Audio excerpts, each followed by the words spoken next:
Madame, monsieur, bonsoir et merci d'être avec nous. Je vous souhaite la bienvenue aux 20h. Voici les titres, les principaux de cette édition. Opération Épervier.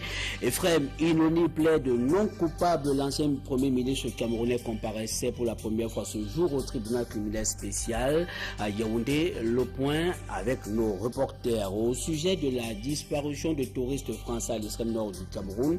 Où est-ce qu'on en est avec les recherches? Quel est le dispositif de sécurité dans cette partie du pays? Nous aurons en ligne dans ce journal nos reporters dans la partie septentrionale du Cameroun. Et sur la question de sécurité dans les frontières, un expert en droit de la sécurité internationale est notre invité dans la seconde partie de ce journal consacré au débat. Je vous retrouve dans un très court instant pour les détails.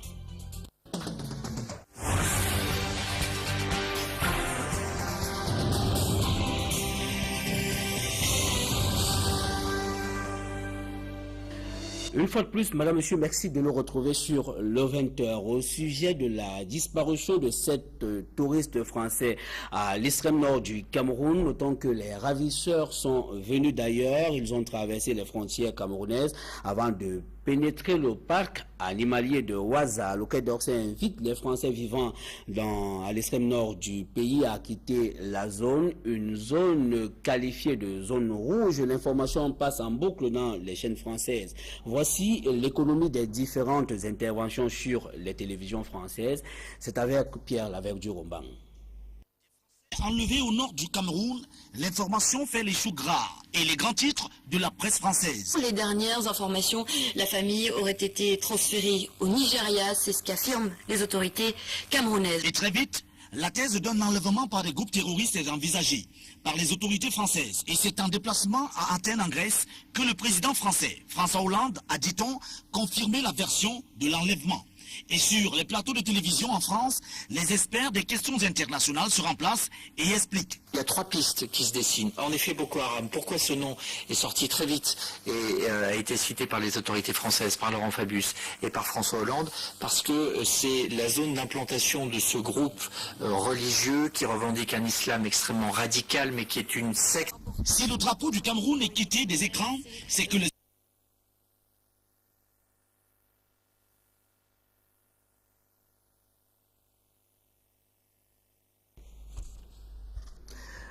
Toutes nos excuses pour la qualité approximative de cet élément. Notons à la suite de Pierre Laverdu-Rombang que le gouvernement camerounais vient de réagir à travers le ministère camerounais de la Défense qui dit avoir renforcé la sécurité aux frontières du Cameroun en précisant qu'en délimitant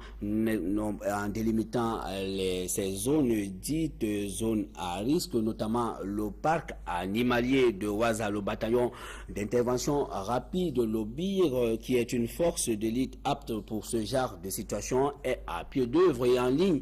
En direct de ce journal, nous avons notre reporter dans la partie septentrionale du Cameroun, Amadou Daïro. Bonsoir. Oui, bonsoir Phénomène.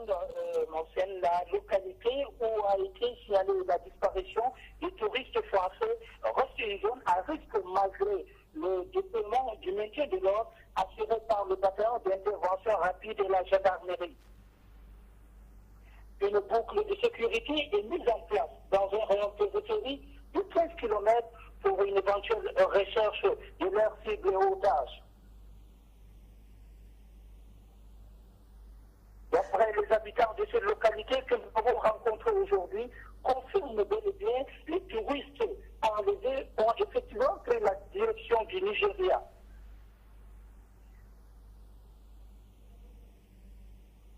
À Maroua, la sécurité est renforcée dans les grands hôtels de la ville sur instruction du gouverneur Awafonka Augustin.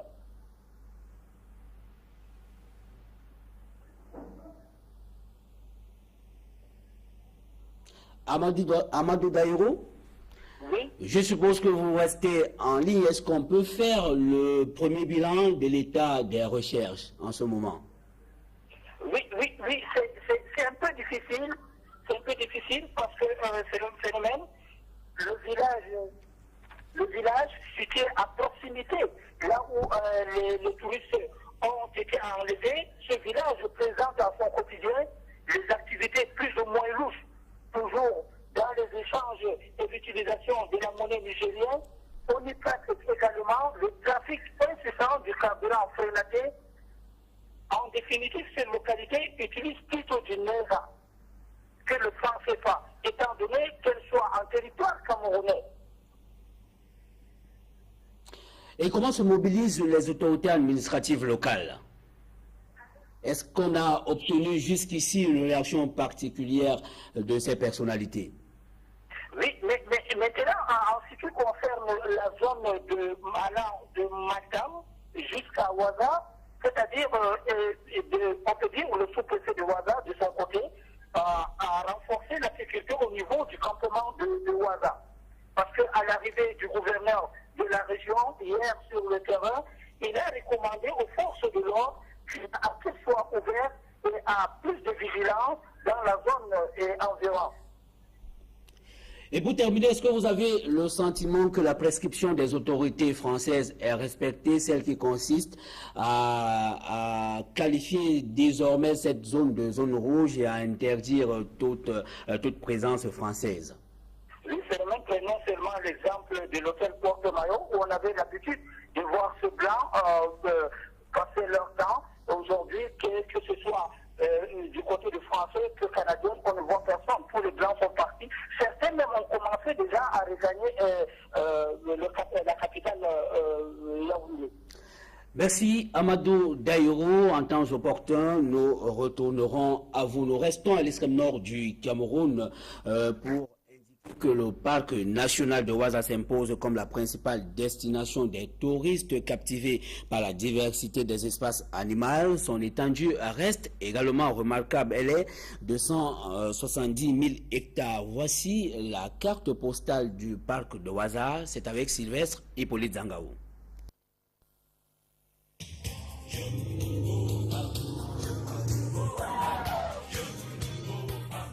Voici le parc de Ouaza, dans la région de l'extrême nord Cameroun.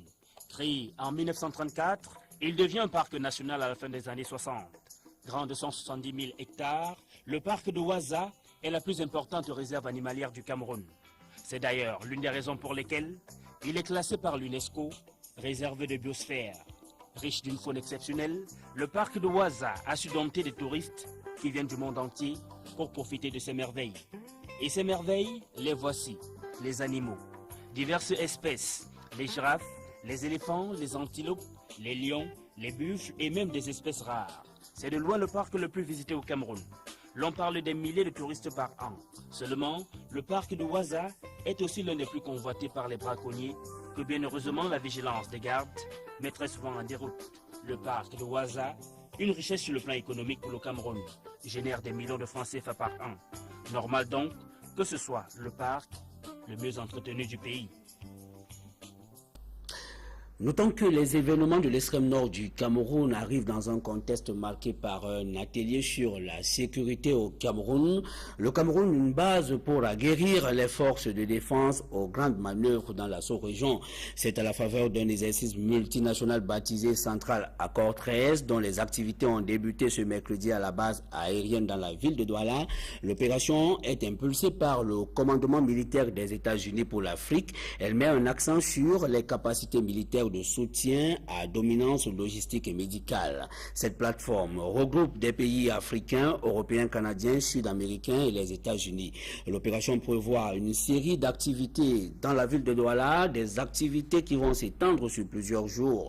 L'objectif est de mettre sur la même longueur d'onde les forces de défense en vue de valider les capacités d'interopérabilité et de disposer d'une expérience suffisante pour faire face aux situations spécifiques dans un cadre réactif national ou multinational. Central Accord 13 a pour but de soutenir la montée en puissance de la force africaine en attente. Et maintenant, au tribunal opération Épervier, Ephrem Inoni plaide non coupable l'ancien premier ministre camerounais et deux de ses co-accusés. Jean-Marie Atangana Mebara et Otele Somba étaient à la barre ce jour et ils sont impliqués dans le détournement de 287 millions de francs CFA, somme qui représente la quote-part des prestations de APM dans l'affaire Camer. Et notre reporter Yannick Mbazoua a suivi cette cause. Il est en ligne. Yannick Mbazoua, bonsoir.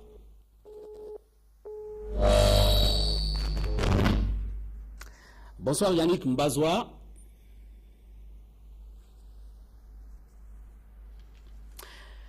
Yannick Mbazoua qui est certainement déconnecté. Yannick Mbazoua, bonsoir. Vous avez suivi la première comparution au tribunal criminel spécial ce jour à Yaoundé de l'ancien premier ministre camerounais Ephraim Inoni qui a plaidé non coupable.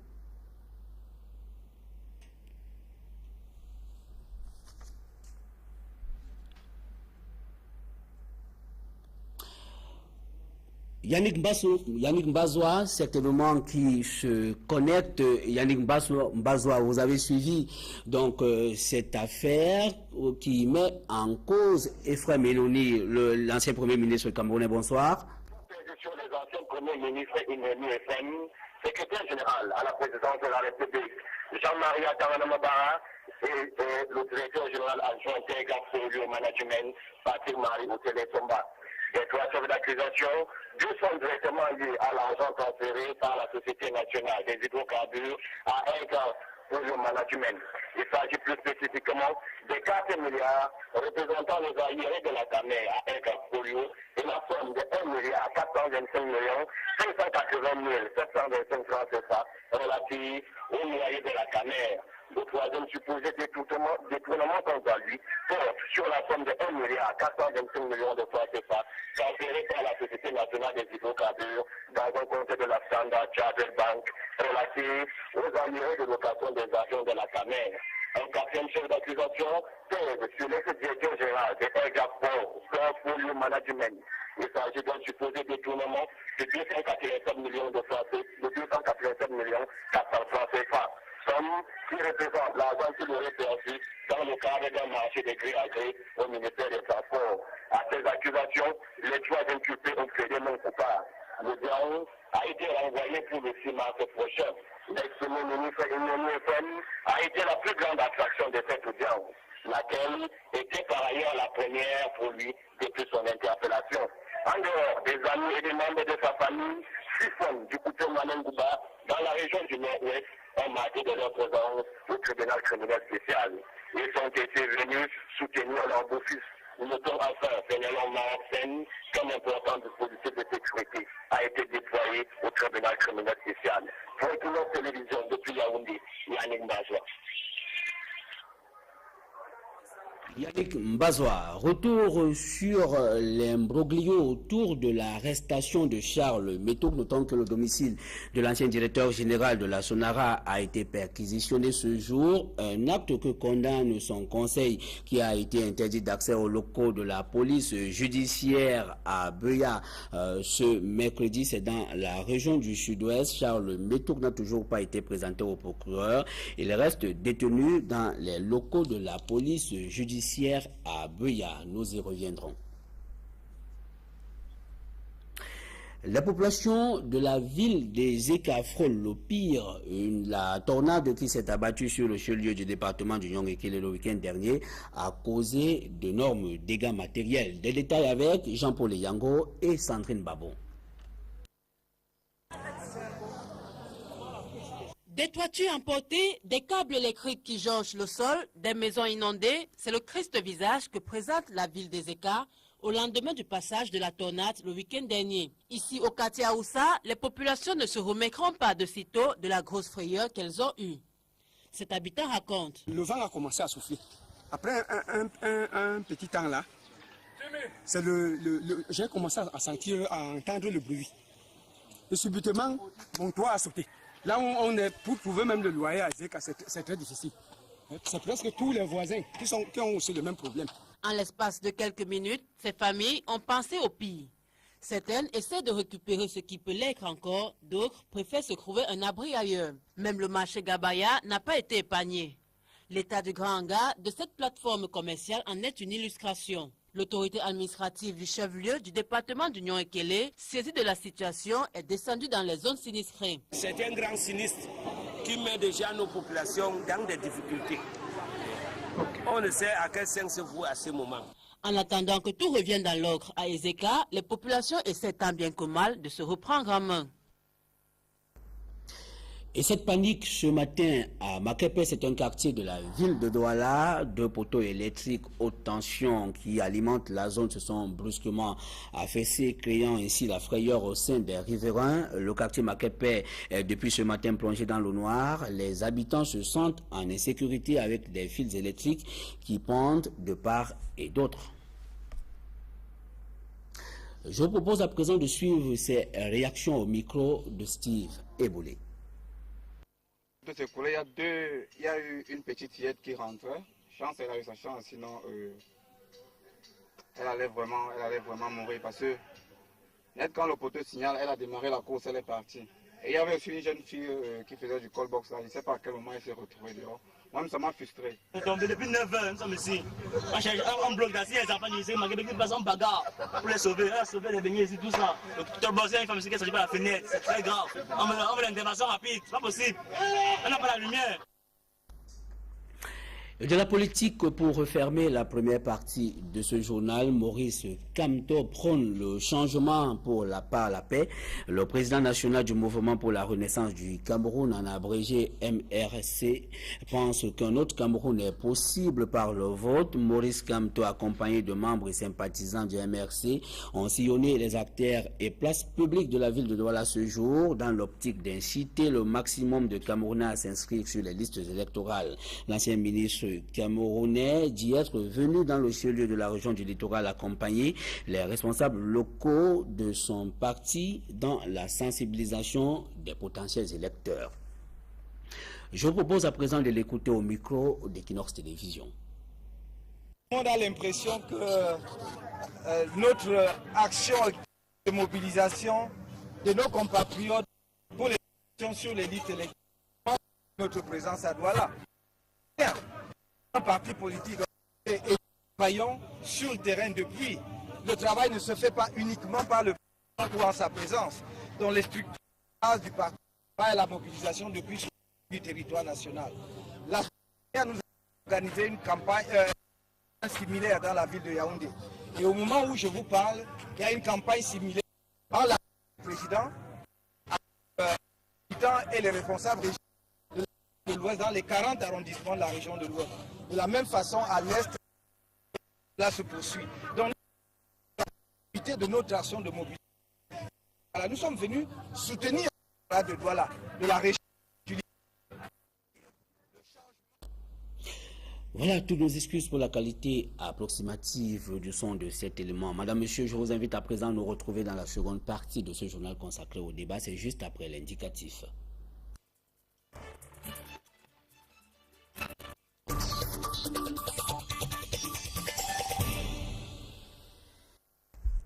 Merci de nous retrouver dans la seconde partie de ce journal consacré au débat. Comme annoncé à l'entame de cette édition, nous marquons un arrêt sur les événements survenus à l'extrême nord du pays. Et pour en parler, nous recevons sur ce plateau le docteur Célestin Tengoum. Bonsoir. Bonsoir, monsieur Marc. Vous êtes avocat au barreau du Cameroun, mais surtout on vous reçoit ici en votre qualité d'expert en droit de la sécurité internationale et de la défense, ou encore appelé le droit de la guerre. Merci d'avoir accepté ce plateau. Je voudrais qu'on s'accorde sur cette terminologie qui fait déjà polémique depuis hier. Des Français enlevés, pris en otage ou encore disparus. Quelle est, selon vous, l'expression qui correspond au contexte? On ne peut pas parler de disparition dans la mesure où des preuves ont été apportées de ce que ces personnes ont été stoppées, arrêtées et emportées et enlevées par des personnes inconnues. Donc nous sommes ici dans le cadre soit d'un enlèvement, soit d'un kidnapping. Mais jusqu'ici, cet acte n'est revendiqué par personne, comme on a souvent coutume de voir dans les cas d'enlèvement. Puisque leurs corps n'ont pas été retrouvés, il est probable qu'ils sont vivants et attendons donc d'ici quelques jours pour voir la réaction des ravisseurs de ces Français enlevés sur le territoire camerounais et qui auraient été expatriés vers le Nigeria voisin. Est-ce que vous comprenez déjà la réaction des autorités françaises au plus haut niveau qui ont tout fait d'attribuer cet acte à un groupe particulier qui est Boko Haram? Ben, je pense que le niveau de renseignement de la France, qui est quand même une puissance, mondiale, même si sa puissance est aujourd'hui qualifiée de puissance moyenne, son niveau de renseignement, de son réseau de renseignement, peut l'amener à déduire qu'il s'agit de Boko Haram. Mais n'excluons pas aussi... Est-ce qu'il ne faudrait pas qu'on soit davantage réservé pour l'heure? Non, quand vous parlez de réserve, la réserve ne veut absolument rien dire dans un contexte comme celui-ci. Nous avons des Français qui ont été enlevés.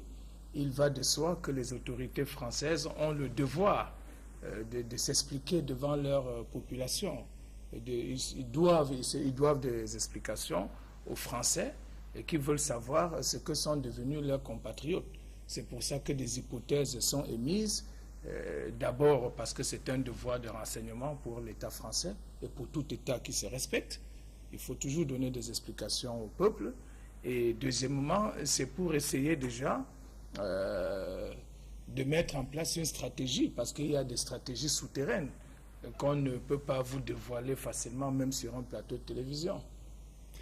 Pour autant, est-ce qu'on devrait présenter désormais cette localité, je veux dire l'extrême nord du Cameroun, comme une zone où règne une insécurité criarde, comme tentent de le faire des médias français à grand renfort d'intérêt?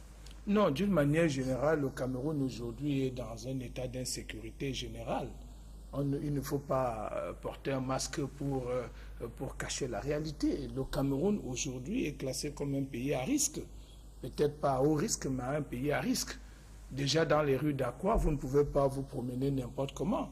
Dans les quartiers de nos différentes agglomérations, les citoyens ne circulent plus librement. Il y a eu des enlèvements dans la région de l'Est tout récemment. Il y a eu des attaques dans la ville de Limbé.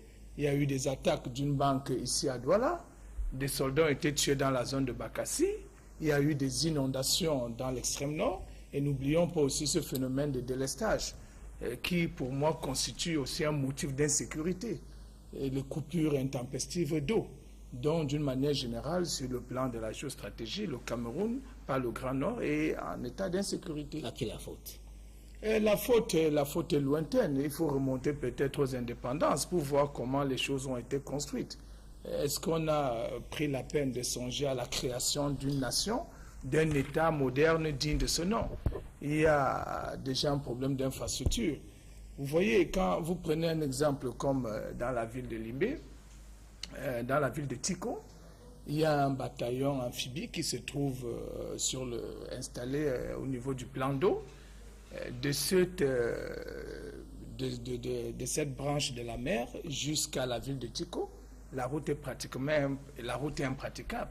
Donc en cas d'une attaque, quitter la base des militaires pour aller intervenir, sur moins de 500 mètres, il y a beaucoup de difficultés. Donc il y a un problème d'infrastructure, il y a un problème d'équipement, il y a un problème d'hommes, il y a un problème de formation. Donc les problèmes sont complexes et il faut repenser en général la sécurité. Il faut repenser un peu le mode de fonctionnement de nos institutions. Donc le problème est assez complexe. Et d'ailleurs, n'oubliez pas que ça ne touche pas que le Cameroun. Ça touche tous les pays africains et ça touche même les puissances mondiales.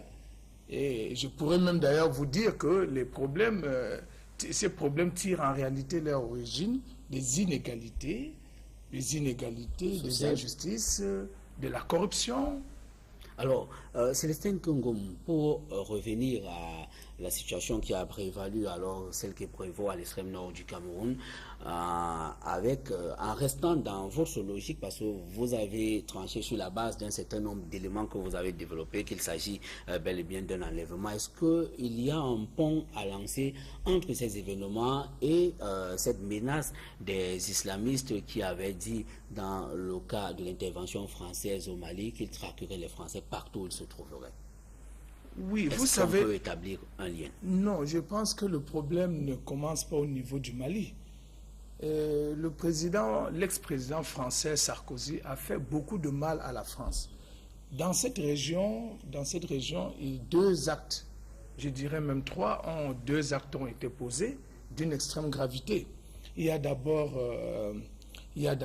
la planification la planification de l'assassinat du président Kadhafi, qui a plongé la Libye dans une instabilité aujourd'hui chronique.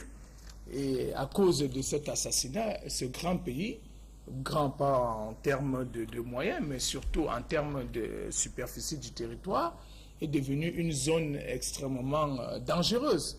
Il y a eu la circulation des armes légères, des armes de guerre. Aujourd'hui, toutes ces bandes armées qui se réclament d'Al-Qaïda du Maghreb islamique possèdent des lance-roquettes. Ils possèdent des missiles sol-air. Donc déjà, c'est l'assassinat de Kadhafi est déjà l'un des moteurs, des vecteurs de cette situation de crise sécuritaire au niveau de cette partie. Il y a aussi le comportement de la France dans le cadre de la résolution de l'affaire de l'Arche de Zoé.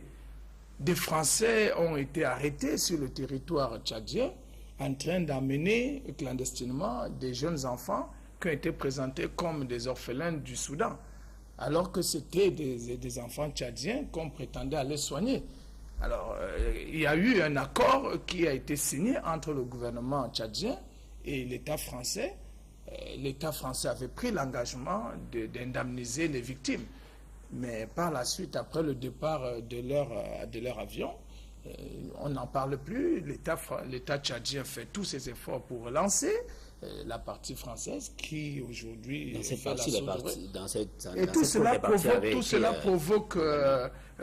provoque la colère de nos frères et sœurs qui sont dans cette région, dont la France a perdu beaucoup de sa crédibilité à cause des affaires comme l'assassinat de Kadhafi. Cela veut dire que ce qui arrive serait une rétribution. Non, je ne dirais pas que c'est une rétribution, mais c'est un peu la conséquence d'un certain... Pas une rétribution au sens du terme, mais une conséquence d'un comportement irrationnel du président Sarkozy, parce qu'il faut le citer. L'acte qu'il a posé en faisant assassiner Kadhafi a plongé toute cette région dans une grande insécurité. Le Mali, c'est un phénomène boule de neige. Après le Mali, tous les autres États sont en danger. Récemment, le président nigérien, pas nigérian, a envoyé un émissaire au Cameroun pour rencontrer la partie camerounaise et solliciter son appui dans la lutte qu'ils entendent mener contre le terrorisme international qui a déjà pris racine aussi dans le territoire nigérien. Donc je dirais d'une manière générale que la politique étrangère, ou plus exactement, la politique étrangère française en Afrique est à déplorer, surtout sous le régime du président Nicolas Sarkozy. Donc tout cela participe un peu de cette... Alors pour le cas d'espèce, comment est-ce que vous appréciez l'attitude des pouvoirs publics camerounais? Non, l'État camerounais n'a pas de grands reproches à se faire. Le territoire est extrêmement grand. Une attaque terroriste est exactement comme un accident de la circulation. Vous ne pouvez pas affirmer que vous êtes un très bon chauffeur, c'est pour ça que vous n'avez jamais été victime d'un accident. Même en roulant à 20 à l'heure, ayant serré à votre droite, un fou peut venir se jeter sur votre véhicule. Donc, par rapport à cet enlèvement, l'État camerounais n'a pas de reproche à se faire.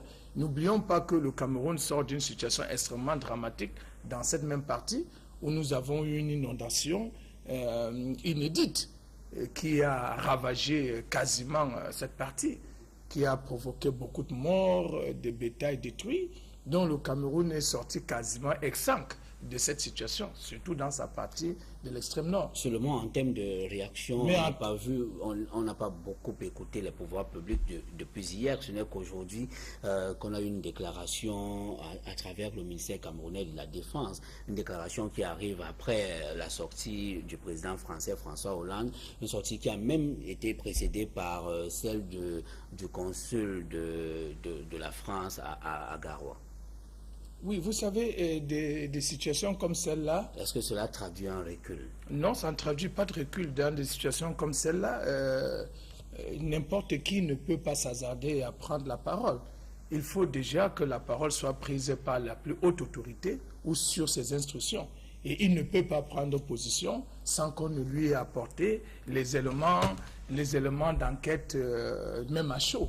Donc il fallait déjà rassembler un certain nombre d'éléments pour pouvoir faire une sortie médiatique. Mais le président français, lui, vous pensez qu'il a rassemblé autant parce qu'on a noté une sorte d'empressement de sa part? Oui, la réaction française, comme je vous le disais, traduit un peu le niveau de développement de ces pays. Ce sont des pays, quand on parle de pays modernes, ce sont des pays qui veillent sur la population, qui au jour le jour, même dans la nuit, ont ce sentiment d'une obligation de rendre compte à leur population. Il faut montrer à l'État, au peuple, qu'on ne dort pas, qu'on est au courant de ce qui se passe, que les citoyens, ils veillent sur la sécurité des personnes et même des biens. Là-bas, chez eux, ce n'est pas un vain mot, parce que le chef de l'État, le président de la République, sait qu'il se doit à son peuple. Raison pour laquelle, dès qu'il y a un incident qui touche aux intérêts français, il doit réagir rapidement.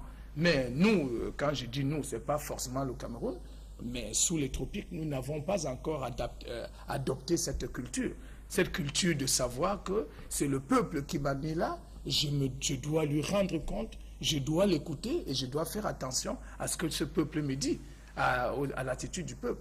Mais malheureusement, on se rend compte que bien des fois, certaines autorités se comportent comme si elles sortaient du ciel et qu'elles n'avaient pas de Est-ce que vous n'êtes pas d'accord à la population? Est-ce que vous n'êtes pas d'accord avec d'autres personnes qui ne se réservent pas d'émettre une hypothèse de complot fomentée par la France? L'hypothèse de complot, quand je regarde les victimes, la destination qui a été prise par les ravisseurs, je ne penche pas beaucoup pour la thèse du complot. Par contre, c'est l'attitude future de la France qui pourrait nous amener, nous les analystes, à entrevoir peut-être s'il y a un complot. Parce qu'effectivement, si on suppose qu'il y a un complot, ce complot peut viser deux objectifs. Le premier objectif, c'est une forme de déstabilisation. Ça veut dire qu'on fragilise une partie du territoire, pour amener ce pays à paniquer. Tout à fait. Et la deuxième phase, on trouve prétexte à cette situation pour envoyer contre le gré de cet État pour légitimer une présence militaire. Une présence militaire qui en réalité sont quelque chose. Ces personnes, ces soldats qui arriveraient, seraient un peu comme le cheval de Troie d'une bande qui se préparerait à la déstabilisation. Donc pour le moment, nous allons voir ce qui va se passer. Ce n'est pas la première fois que le Cameroun est confronté à une question d'enlèvement de Français. La première fois, vous l'avez suivi, c'était à bord d'un navire. Les Camerounais ont réussi, le Cameroun a réussi à obtenir leur libération. Et ça a été une grande victoire, mais cette fois-ci, on verra ce qui va se passer. Mais je pense qu'il y a une mobilisation, il y a aussi... Mais n'oublions pas quand même de souligner quelque chose, parce que de plus en plus, on parle de Boko Haram. Il faudrait qu'on s'intéresse sur l'origine de Boko Haram. Il faudrait également qu'on s'intéresse sur la prépondérance, sur cette hégémonie des chefs traditionnels, de certains chefs religieux dans cette partie de notre pays. Parce que ces groupes, ces chefs ont des milices privées. Ils ont quasiment une armée à leur solde. Il y a quelques années, des enquêtes avaient permis d'établir que certains coupeurs de route étaient à la solde de certains lamidos. Donc c'est une piste qu'il ne faudrait pas exclure. Est-ce que ces lamidos ne voudraient pas se mettre en avant?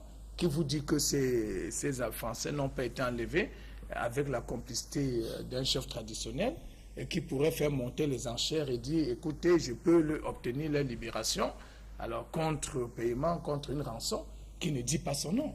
Donc, toutes les hypothèses sont possibles. Alors, en rapport avec l'existence de ce groupe Boko Haram, est-ce que vous pensez qu'en termes d'insécurité au Cameroun, il y a péril en la demeure, surtout dans cette partie du pays? Non, on ne peut pas parler de péril en demeure par rapport au Cameroun.